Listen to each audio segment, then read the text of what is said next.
terobosan baru apa mungkin yang akan dilakukan di dunia pendidikan? Karena kalau menang itu sudah harapan bersama, itu juga doa kami bersama. Kalau kalah apakah sudah siap kalah seperti itu? Jadi bacalek ini bakal melakukan apa untuk generasi milenial yang mereka gandeng-gandeng seperti itu ya? Ide gagasan apa? Karena ketika jadi banyak caleg itu hanya merealisasikan ide dari partai, bukan dari ide personal caleg. Bahkan politik yang katanya membangun sampai sekarang belum membangun banget gitu.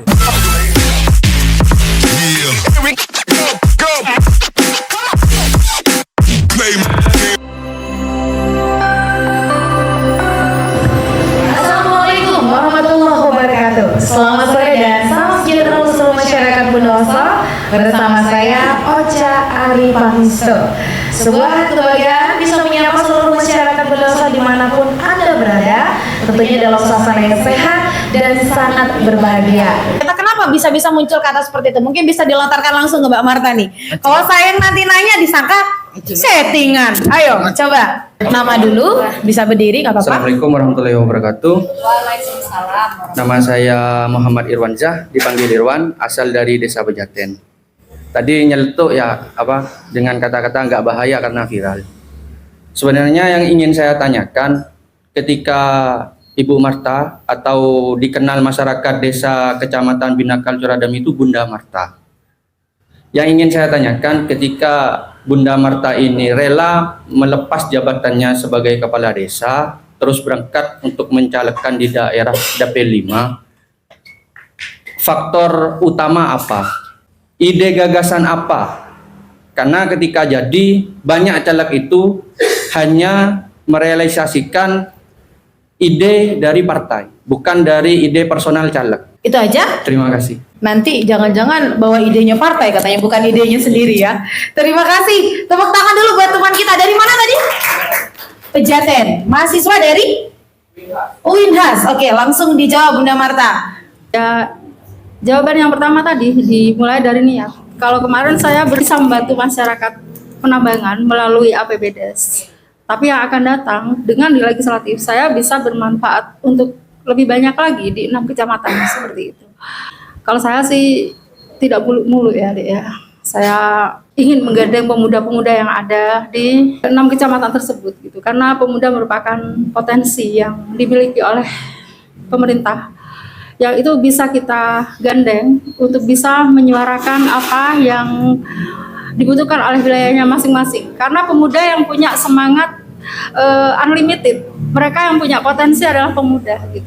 Jadi sasaran saya adalah bersama-sama dengan pemuda membangun Bondowoso ini bersama-sama. Tentunya pemudanya harus proaktif juga, harus paham tentang potensi di wilayahnya masing-masing. Jangan hanya nanti berkoar-koar di medsos, di Facebook, kemudian tidak melakukan apa-apa di wilayahnya sendiri. Yang saya inginkan, saya bersama-sama dengan pemuda, mari kita gali potensi yang ada di wilayah masing-masing. Sampaikan kepada kalian punya perwakilan legislatif, sampaikan pada legislatif yang ada di wilayahnya, apa yang kalian harus suarakan, itu harus kalian berani menyuarakan. Dan tentunya ketika nanti kita diizinkan oleh Allah untuk di legislatif, bismillah, mudah-mudahan kita akan menyuarakan apa yang menjadi kebutuhan masyarakat, karena itu memang sudah tugas kita nantinya seperti itu. Ya mungkin itu saja dulu. Oh itu aja, oke. Tepuk tangan dulu. Ini ada yang menarik loh pertanyaan dari mahasiswa tadi, walaupun sudah dijawab, tapi saya ingin memotret ini dari kacamata Mas Pringgo dan juga Mbak Evi. Tadi ada yang menarik, katanya caleg ketika udah jadi anggota legislatif, itu kerap kali lebih membawa suara partai daripada suara pribadi ataupun suara masyarakat. Itu gimana nih, baca PKB apakah juga akan seperti itu nanti ketika jadi, atau cuman sekarang aja jejak digital ada loh ya, jadi harus dijawab nih. Siap ada. Mau membawa ide partai atau ide caleg? Kan itu pertanyaan intinya. Saya berikan gambaran begini. Bahwa para caleg itu memang secara konstitusi untuk menjadi wakil rakyat harus melalui partai. Itu konstitusi mengatur begitu. Yang kedua, ukurannya satu. Sejauh mana kemudian caleg itu mewarnai di internal partai untuk menyuarakan aspirasi-aspirasi yang ada di bawah. Jadi suara caleg dan suara caleg ini kemudian dirumuskan di partai sehingga muncullah kebijakan partai yang akan dikerjakan oleh seluruh anggota partai, begitu. Bukan para caleg ya, tapi ini kepada konteks saat sudah jadi kan. Sudah jadi.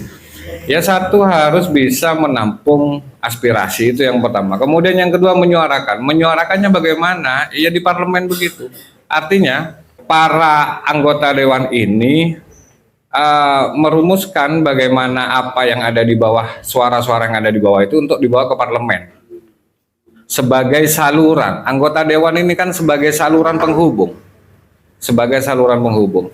Yang melaksanakan itu eksekutif sebagai eksekutor. Jadi tugasnya anggota dewan itu. Makanya kan menyuarakan apa yang menjadi aspirasi masyarakat, dibahas di DPR, disampaikan kepada eksekutif. Menyuarakan suara masyarakat begitu bahasanya ya. Tapi saya pengen tahu, Mbak Evi ini perempuan gitu. Kalau Mas Pringgo jadi nanti jadi mayoritas mungkin karena laki-laki. Dari gender ya, laki-laki mayoritas. Tapi kalau dari perempuan gimana? Nanti perempuan kalau udah jadi berani ngomong nggak ya? Berani lantang nggak ya? Jangan-jangan nanti cuman tunduk patuh sama mayoritas. Oke deh mayoritas nih, saya nggak bisa nanti ya. Gimana Mbak Evi? Udah siap? Lantang nih nanti gitu. Oke, saya jawab. Terima kasih. Seperti yang dibahas di awal, bahwasanya memang kehadiran perempuan 30% sebagai pemenuhan kuota sebagai calon legislatif itu memang merupakan syarat. Tetapi saya sendiri dan juga Bu Marta tentunya berangkat dari PKB tidak hanya ingin menjadi syarat pemenuhan kuota 30% itu saja. Karena kami kan juga berangkat, kebetulan saya dengan Bu Marta sama-sama berangkat dari desa yang setiap harinya bertemu dengan segala bentuk permasalahan warga. Artinya kami memang benar-benar ingin memberikan kontribusi dari segala permasalahan-permasalahan yang dihadapi oleh masyarakat. Mungkin untuk saat ini terbatas di desa saja, tetapi untuk seandainya kita ditakdirkan memang di legislatif, insya Allah bukan hanya di desa tetapi bisa berguna untuk masyarakat Bondowoso. Dan ditanyakan berani atau tidaknya, ya tentunya insya Allah berani Mbak. Karena kita harus memutus stigma yang tadi yang saya awal katakan, bahwasanya politik itu didominasi oleh kaum laki-laki. Tapi dari orang-orang yang selama ini kita lihat, seperti gubernur kita saja, Ibu Khofifah Indar Parawangsa itu kan perempuan. Ada Ibu Susi Pujiastuti, menteri yang terbaik juga, dan juga ada Ibu Risma. Itu merupakan inspirasi juga buat kita. Jadi kenapa, why not kita harus takut? Paling tidak dengan cara kita menyuarakan aspirasi-aspirasi masyarakat atau permasalahan-permasalahan yang kita temui setiap harinya, setidaknya mereka memang betul-betul terwakili dengan kehadiran kita sebagai perempuan di DPR. Begitu kira-kira Mbak. Oke, dicatat, direkam, berani lantang nantinya di parlemen. Oke, di sini saya pengen dengar dari mahasiswinya. Ini ada dua caleg perempuan. Silakan. Namanya siapa? Terima kasih atas waktunya. Perkenalkan, nama saya Dia Rizka Adelia, biasa dipanggil Dia. Dari mahasiswa Unhas Jember. Saya dari organisasi PMII dan IKMPB tentunya. Ya, jadi sini saya mau pertanyakan lebih bukan hanya untuk kepada bacalek perempuan, tapi secara umum pada seluruhnya. Begini, dari tadi selalu dibahas tentang menggandeng generasi milenial selalu ya. Dari tadi pembahasannya terkait menggandeng, dan memang itu bukan hal yang orang-orang sudah lumrah lah ya.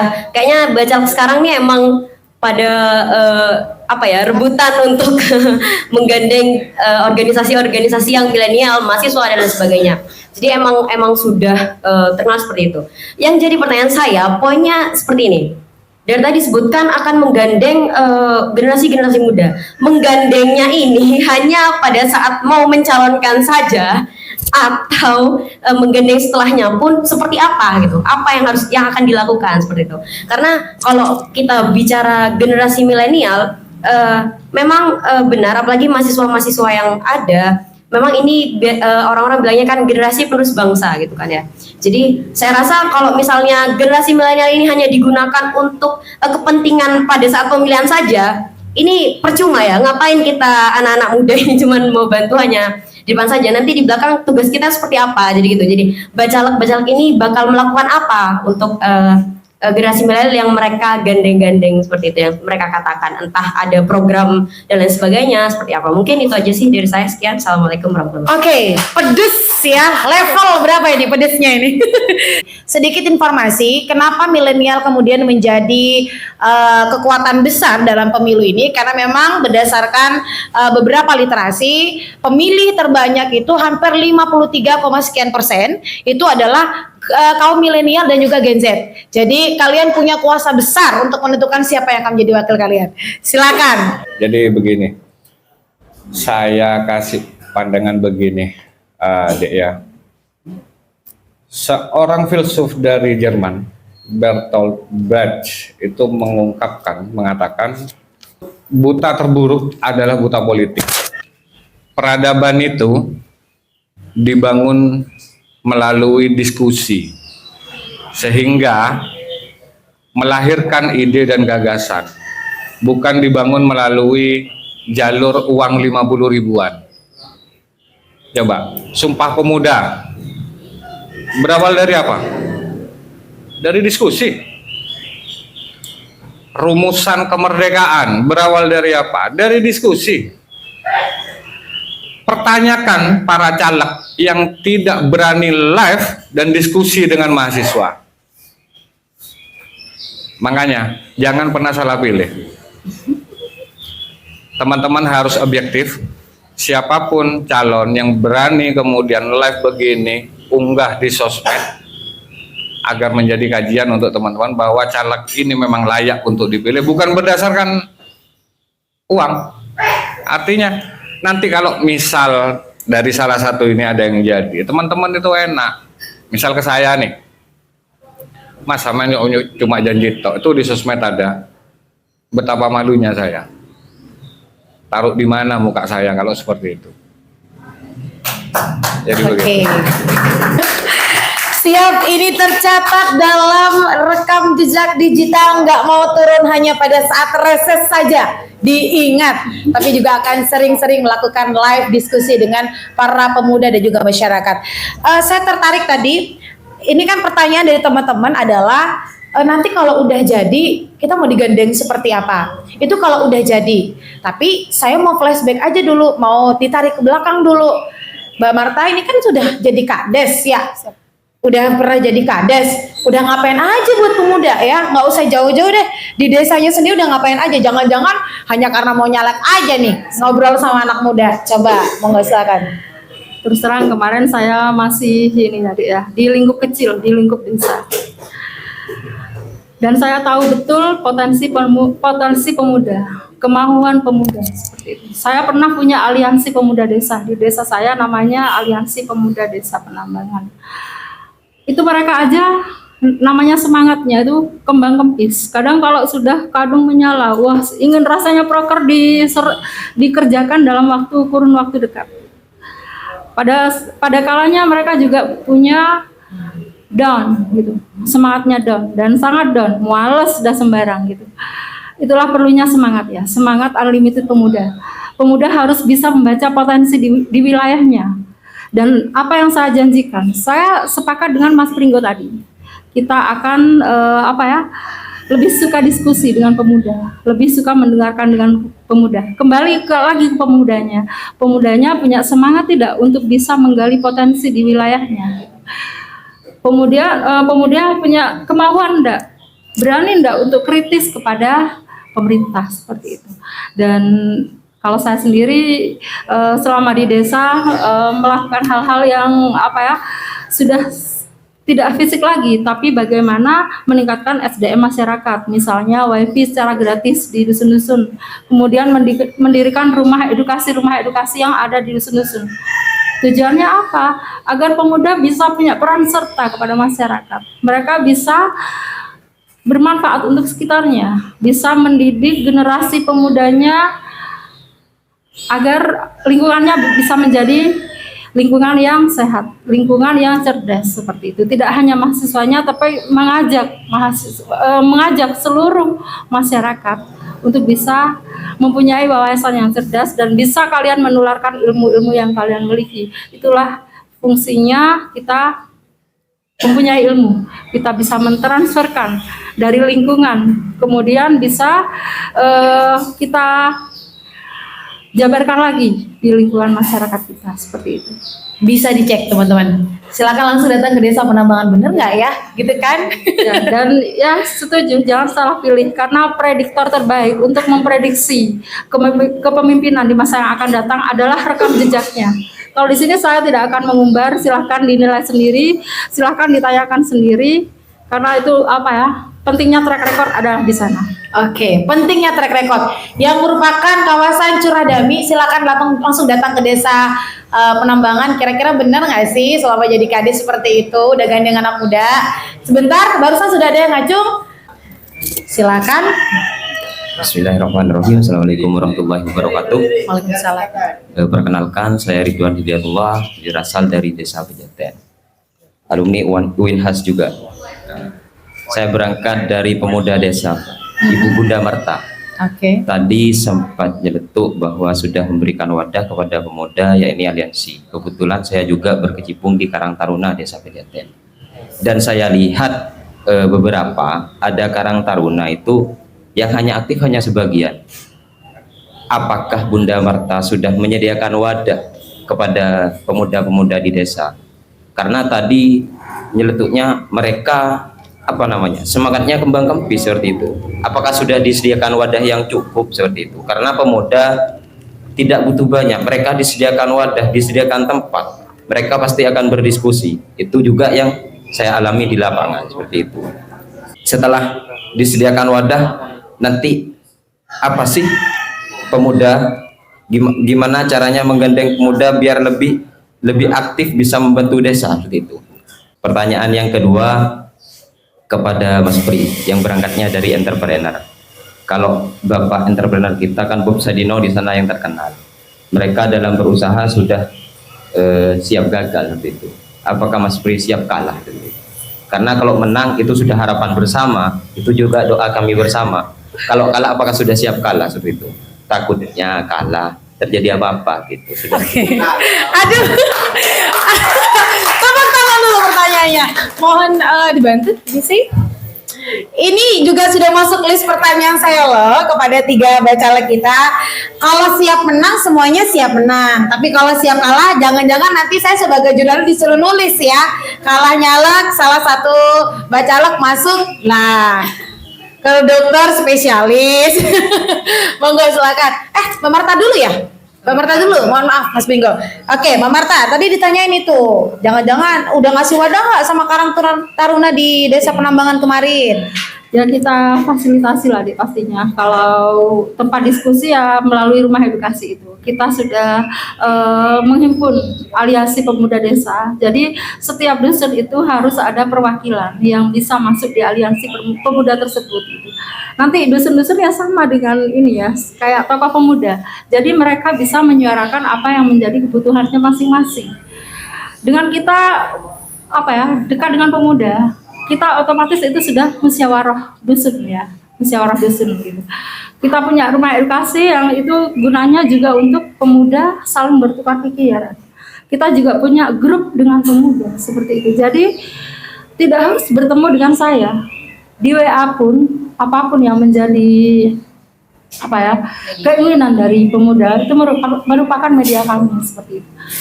Dan rumah edukasi merupakan alat wadah untuk pemuda bisa saling sharing, bisa saling edukasi.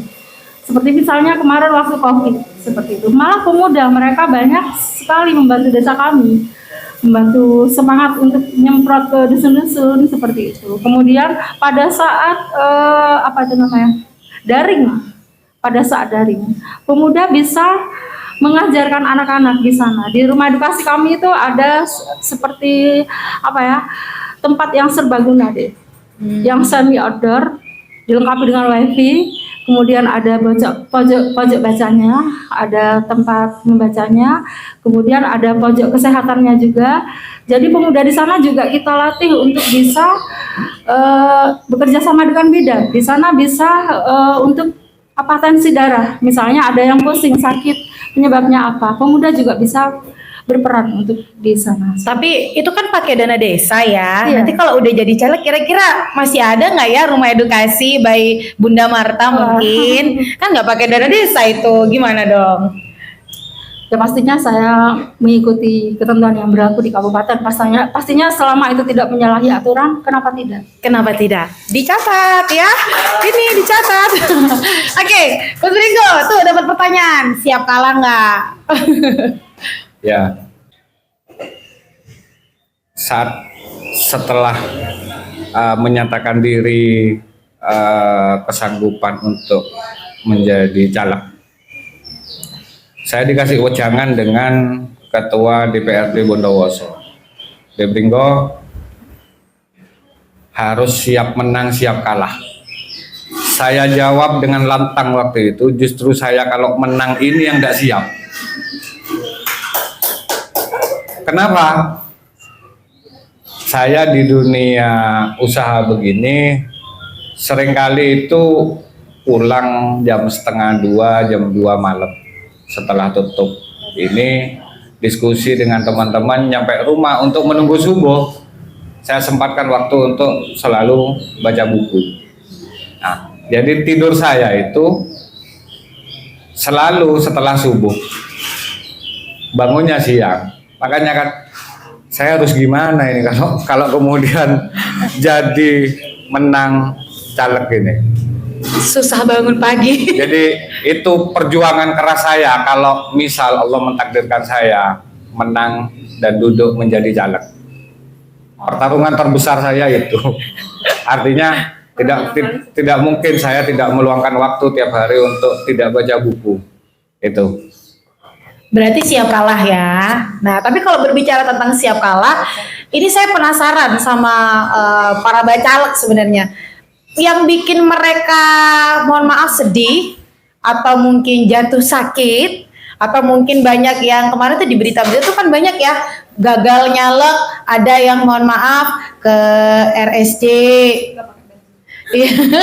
Ada yang berobat ke psikiater, tingkat kunjungan psikiater makin tinggi, adalah caleg-caleg gagal gitu.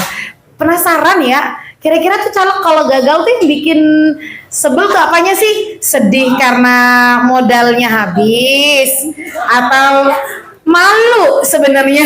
Mbak Evi mungkin bisa jawab. Atau malu, udah kesana kemari mampang wajah nih ke orang gitu. Sebenarnya gimana Mbak Evi?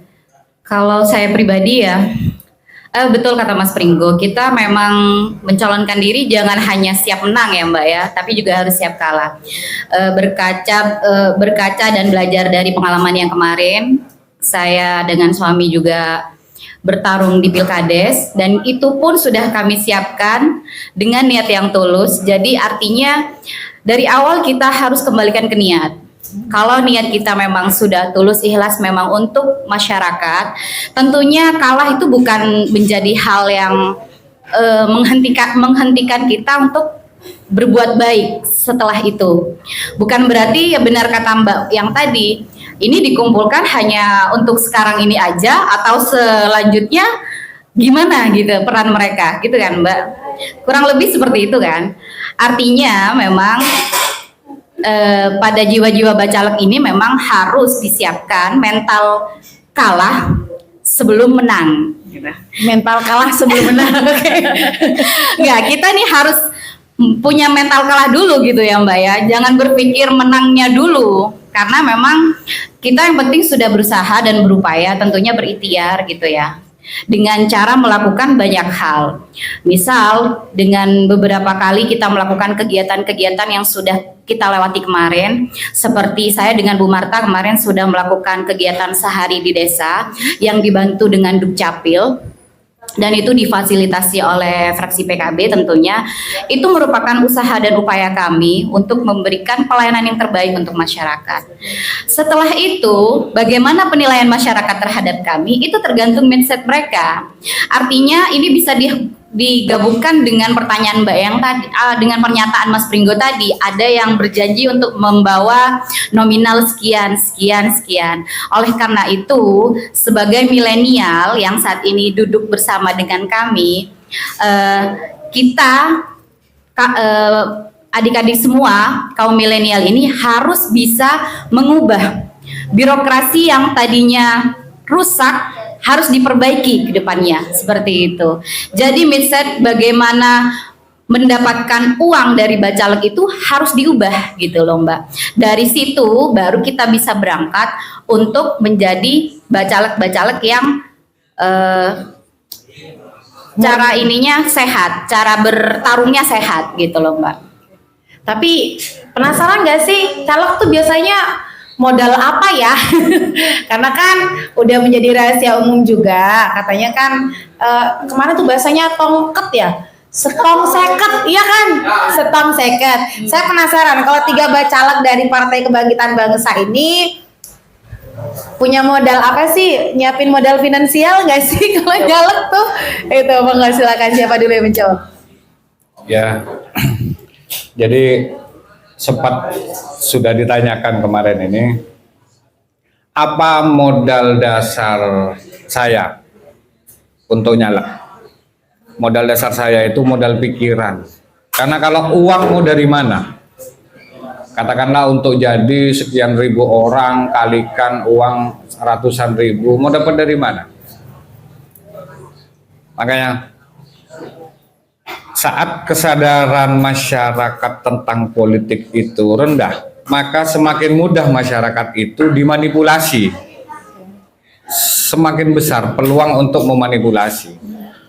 Artinya teman-teman mahasiswa harus memahami, jangan sampai buta politik.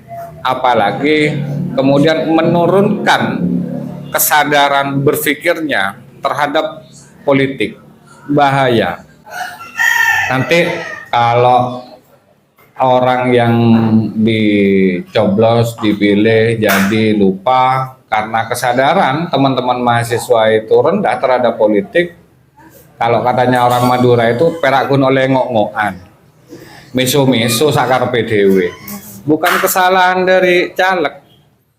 Masyarakat itu pensuplai. Masyarakat itu ya pensuplai, sebagai pensuplai orang-orang yang akan didudukkan kepada parlemen, di kursi parlemen. Nah, jadi kalau kesadaran masyarakat itu rendah, maka dampaknya kualitas orang-orang yang duduk di parlemen sama rendahnya juga.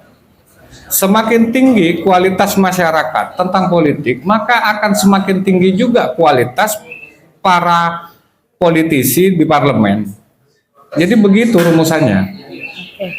Modal pikiran katanya, tapi masa nggak ngeluarin sama sekali sih? Ya. Buat itu ya, buat apa banner Ya, gitu. pastinya kalau modal duit itu ada tetap Ocha, tapi satu, bukan membeli suara dari masyarakat. Oke. Artinya kalau saya membeli suara masyarakat, saya berarti menghina masyarakat yang saya kasih uang itu.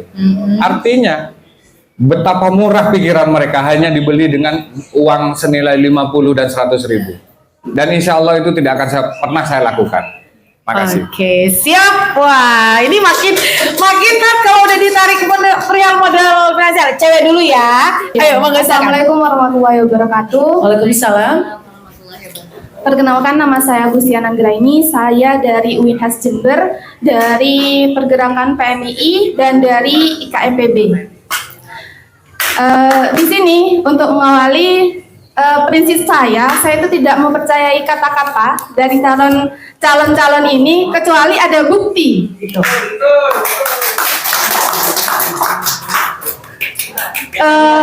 Di sini saya sebagai lulusan baru dari dunia pendidikan, karena dari tadi kan tidak membahas tentang pendidikan. Tadi di awal dari para caleg yang ada di depan menyinggung masalah pendidikan, apalagi kurikulum merdeka. Di sini saya sebagai calon lulusan baru dari dunia pendidikan, saya baru lulus dari dunia pendidikan dan ingin sekali mempunyai keinginan untuk menjadi pendidik seperti itu. Melihat pendidikan yang ada di Bondowoso ini, saya dari beberapa kali mengajar di beberapa sekolah untuk pendidikan untuk kurikulum merdeka ini masih sangat jelek gitu ya. Kalau saya bilang jelek banget gitu ya. Jeleknya dari mana? Mungkin bisa spesifik? Dari bagaimana siswa itu memahami kurikulum merdeka dan bagaimana guru pun memahami kurikulum merdeka, seperti itu. Yang saya tanyakan kepada 3 calon ini, bagaimana cara menyikapinya gitu.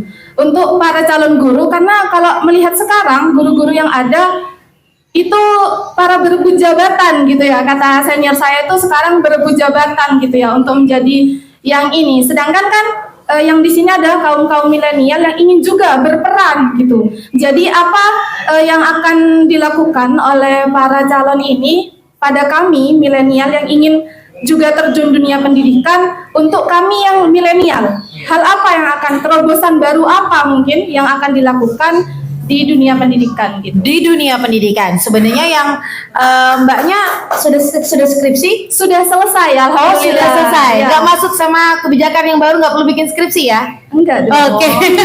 Tepuk tangan dulu, pertanyaannya cukup menarik. Kurikulum merdeka memang sekarang menjadi perbincangan yang cukup hangat ya, karena memang ada pro dan kontra, ada yang bilang bagus, ada yang bilang terjadi beberapa kekurangan di sana sini. Nanti ketika udah jadi wakil rakyat, gimana nih? Umur di bawah seperti ini ternyata jelek katanya. Gimana? Mau diperjuangkan seperti apa? Terobosannya bagaimana? Silakan. Ya, kurikulum merdeka itu hasil rumusan dari kebijakan dinas Kementerian Pendidikan. Dengan adanya persoalan yang ada di kurikulum merdeka, tugas kami itu satu, memang menyuarakan kemana? Ya di parlemen sana. Kita suarakan di parlemen, kita suarakan ke DPR perwakilan kita yang ada di pusat. Karena yang rapat di pusat itu bukan DPRD Kabupaten Bondowoso, tapi anggota DPR RI yang bisa memberikan rumusan. Tapi yang jelas salurannya itu ada. Kalau misal mbaknya ini salah pilih, tidak mungkin kemudian yang dipilih oleh mbak akan menyuarakan melalui saluran-saluran yang ada, ruang-ruang yang ada. Itu akan menjadi sulit. Caleg ini tugasnya menyuarakan, memperjuangkan apa yang jadi keluhan masyarakat. Untuk kurikulum merdeka, insya Allah nanti akan saya sampaikan kepada Partai PKB. Terima kasih. Jadi nanti akan disampaikan ke pusat. Oke, kita langsung lempar. Siap. Langsung saja diberikan kepada. Nah, mantap. Sebutkan nama ya. Dan dari mana? Silakan. Sepertinya dia troublemaker. Oh, bukan ya? Makasih. Jadi, assalamualaikum warahmatullahi wabarakatuh. Salam. Perkenalkan, nama saya Abdul Bari. Saya rakyat jelata. Ya, yang sudah lama dieksploitasi sama politisi mungkin gitu. Wah, jadi korban politisi maksudnya? Enggak juga. Oke, lanjut. Jadi berbicara masalah apa ya? Integrasi politik, kemudian kepekaan berpolitik masyarakat, kemudian tentang bagaimana kita untuk tidak buta terhadap politik. Sedangkan pemahaman-pemahaman politik pada masyarakat hanya digembar-gemborkan ketika mau kampanye saja, seperti itu kan ya. Jadi masyarakat sampai sekarang masih, terutama pemuda kemudian orang-orang yang terbelakang secara pendidikan masih sangat dirugikan gitu. Bahkan politik yang katanya membangun sampai sekarang belum membangun banget gitu. Politik belum membangun banget. Oke, saya tangkap. Kemudian dengan terus yang terakhir Bapak, yang agak sedikit jadi sentilan atau tamparan gitu, bisikan-bisikan yang baik dan tidak baik itu seperti apa mungkin itu. Oh gitu. Bisik-bisik tetangga. Langsung Mbak Evi dulu mungkin tentang bisik tadi. Oh, Mbak Marta dulu, boleh. Monggo silakan. Bagi saya itu merupakan sudut pandang. Tiap orang punya pemikiran yang beda-beda. Ada warga yang memang sudah terbiasa dengan uang, memilih dengan cara diberi uang oleh caleg seperti itu. Tapi kembali lagi, calegnya, pemilihnya kembali lagi ke masing-masing. Kalau saya sih lebih seperti ini deh. Di sekolah, orang yang paham tentang sekolah, ya orang di lingkungan sekolah itu. Di tukang masak, di restoran, orang yang paham tentang restoran adalah owner dan tukang dapurnya. Begitu juga di lingkungan, kita sebagai caleg. Orang yang paham lingkungannya, wilayahnya adalah orang yang berdomisili di lingkungan itu sendiri. Kembali lagi, jangan salah memilih. Ketika memilih orang yang tidak paham dengan potensinya, mereka tidak paham dengan apa yang menjadi kekurangan di wilayahnya. Itulah yang terjadi. Makanya ketika memilih hanya difokuskan pada uang, semua akan salah kaprah. Mungkin Mas Pringgo akan. Oke, semua kan salah kaprah, betul. Jadi lahirnya para wakil rakyat sekarang merupakan produk dari pilihan kalian di 5 tahun yang lalu. Jadi kalau seandainya sekarang menurut kalian masih belum bisa mewakili kalian, ya berarti salahnya saat memilih. Jadi jangan sampai salah pilih, begitu ya. Mas Pringgo, tadi ada yang menarik disampaikan oleh Mas siapa namanya? Mas Bari. Masyarakat dieksploitasinya hanya pada saat masa-masa kampanye saja. Jadi eksploitasi masyarakat di masa kampanye itu udah lazim kayaknya. Gimana Mas Pringgo melihat itu semua? Ya, jadi saya memahami arah pikirannya. Tidak semua anggota di DPR itu mengeksploitasi. Nah, silahkan ukur sendiri. Sebagian besar atau kecil tetap pensuplai itu adalah masyarakat. Makanya saat Mas Bari memiliki kesadaran yang rendah terhadap politik, pasti bingung. Siapa yang akan saya pilih? Pasti bingung. Siapa yang nanti yang bisa menyuarakan suara masyarakat? Suara saya, suara Mas Bari, dan suara teman-teman lainnya. Jadi kegalauan Mas Bari itu akibat Mas Bari sendiri yang belum memiliki kesadaran politik yang baik. Nah, makanya mahasiswa di sini harus sadar, memahami, dan melihat sekali lagi melihat rekam jejak para politisi. Katanya teman saya kemarin itu, biar tidak beli kucing dalam karung.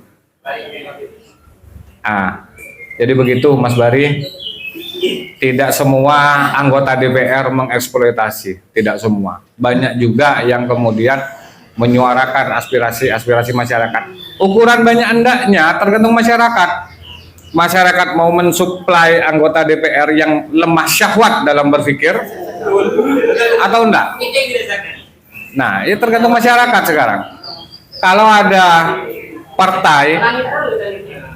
partai yang mau membuka diskusi, membuka ruang berpikir, ya jawabannya hanya PKB.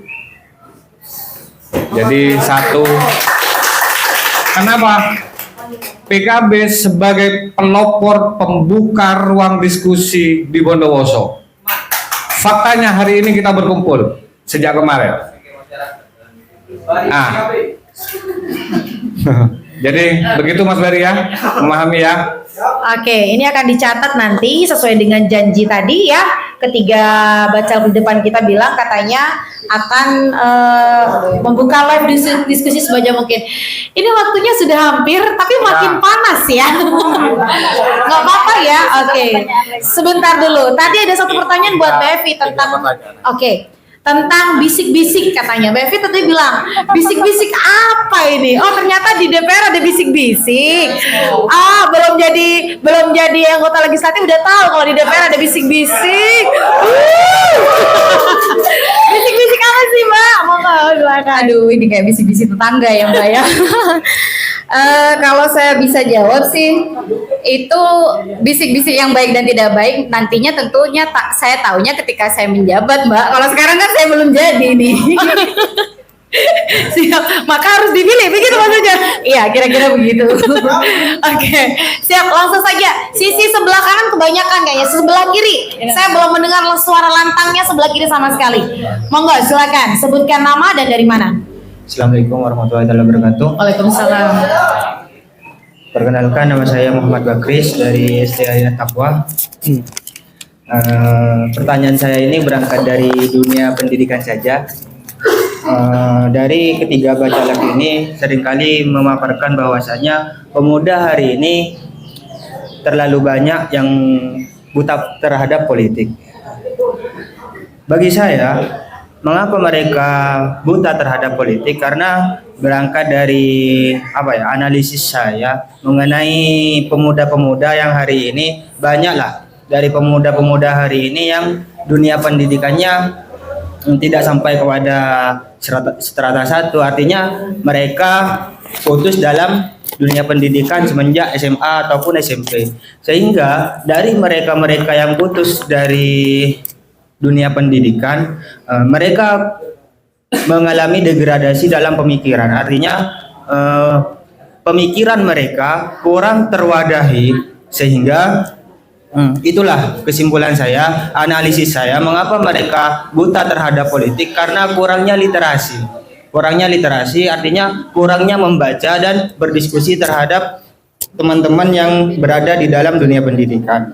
Nah, pertanyaan dari saya, kiranya bagaimana dari ketiga bacalek ini untuk memberikan inspirasi atau memberikan wadah terhadap pemuda-pemuda yang mengalami putus dalam dunia pendidikan. Yang pertama itu, dan yang kedua ada suatu kejadian di minggu-minggu lalu perihal guru. Mungkin dari ketiga bacalek ini sudah mengetahui bahwasanya di salah satu sekolah dasar itu di daerah Wonosari terhadap ada yang namanya perselingkuhan guru. Nah, ini kan mengalami hal buruk bagi dunia pendidikan. Kiranya ketika dari bacalek ini, dari salah satu bacalek ini jadi ketika mengalami menemukan suatu permasalahan seperti halnya tadi perselingkuhan sesama guru, apa yang harus dilakukan?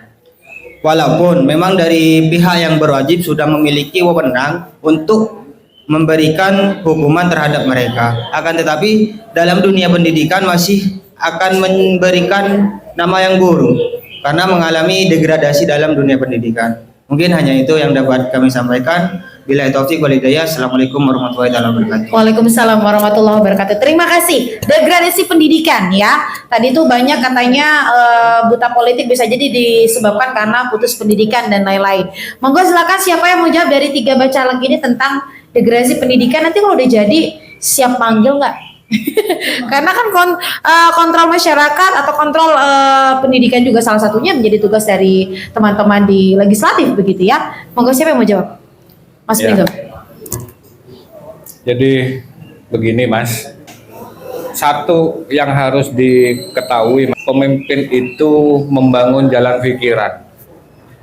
Ya, pemimpin itu membangun jalan pikiran. Lebih penting jalan pikiran dulu daripada membangun sebuah jalan, jembatan, bahkan gedung-gedung bertingkat tinggi. Agar apa? Menyamakan persepsi. Nah, menyamakan persepsi itu memang butuh literasi. Jadi sampean itu harus mengetahui bagaimana ukuran kemampuan para caleg melalui literasi. Jadi teko itu hanya mengeluarkan isi teko. Apa yang ada di pikiran, apa yang ada di otak, apa yang ada di hati akan keluar lewat mulut. Kalau kemudian ucapannya saja tidak memberi petuah, nasihat ataupun bahkan pendidikan, jangan pilih.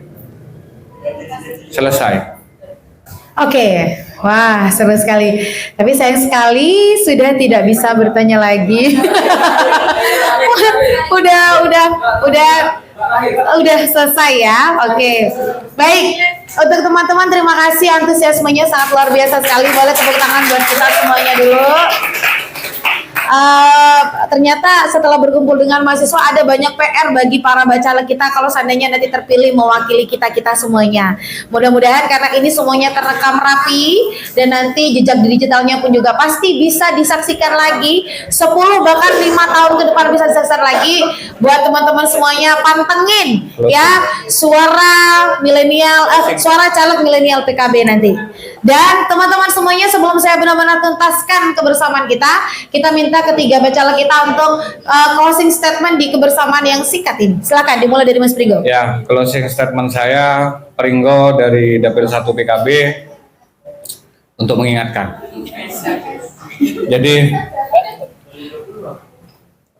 kenapa saya berada di PKB? Karena rekam jejak intelektualitas PKB itu nyata. Apa buktinya? Adanya BRK, Bondowoso Republik Kopi, yang memiliki dampak multiplier efek yang sangat luar biasa, yang track recordnya jelas, rekam jejak intelektualitasnya jelas. Silahkan PKB jawabannya. Oke, closing statementnya juga menarik ya. Mudah-mudahan nggak dicatat masuk kampanye ini ya. Lanjut, Mbak Evi silakan. Terima kasih. Closing statement saya mungkin tentang program UHC yang tadi belum sama sekali terbahas ya Mbak. Ini adalah perjuangan dari PKB itu sendiri, yakni program yang bisa dinikmati oleh masyarakat Bondowoso yang sedang mengalami sakit dan tidak memiliki BPJS atau KIS, dan bisa tentunya di cover oleh pemerintah Bondowoso atas perjuangan PKB itu sendiri dengan syarat KTP harus KTP Bondowoso begitu. Dan satu lagi Mbak Ocha, mengingat tadi peran kita sebagai perempuan di Bacalek, tentunya permasalahan-permasalahan perempuan akan menjadi permasalahan bangsa, dan sebaliknya permasalahan-permasalahan bangsa akan menjadi permasalahan-permasalahan perempuan. Oleh karena itu perempuan harus berdaya, dan perempuan yang berdaya tentunya akan bisa memberdayakan diri. Perempuan yang memberdayakan diri tidak akan mudah diperdaya. Begitu ya Mbak Ocha ya? Wah, perempuan tidak akan mudah diperdaya, tepuk tangannya. Oke.